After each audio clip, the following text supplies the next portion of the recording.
ఎన్నిసార్లు చెప్పాలన్నా? అసలు నీకు అర్థం కాదా? ఏంట్రా? పని చేసుకొని త్వరగా ఇంటికి రావాలని తెలీదా? నీ వల్ల నేను సరిగ్గా తిండి కూడా తినట్లేదు. పని చేసుకుని వచ్చినప్పుడు లేట్ అవుతున్నా అన్న. అదే అంటున్నా నాన్న, నువ్వు పనికి వెళ్ళకపోతే వచ్చే నష్టమేం లేదు.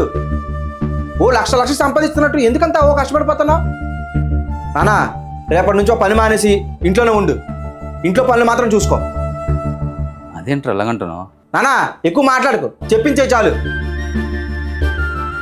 వెళ్ళు.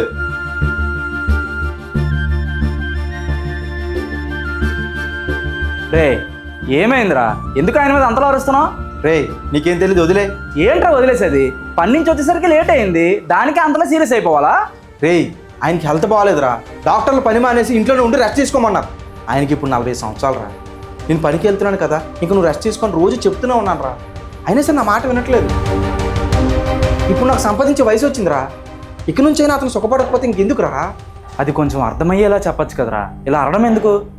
రే మా నాన్నగారు చెప్తే వినడరా. నాకేం కాలేదు, ఇంకా కష్టపడే శక్తి ఉందని అబద్ధాలు చెప్తూ ఉంటాడురా. అందుకేరా అంత గట్టిగా చెప్తాను. మా నాన్న తప్పుగా అనుకున్నా పర్లేదురా, ఆయన బాగుంటే చాలు. సారీరా, నిన్ను తప్పుగా అర్థం చేసుకున్నాను. నీ కోపం వెనకతలు ఉన్న రీజన్ ఇప్పుడు నాకు క్లారిటీగా అర్థమైంది.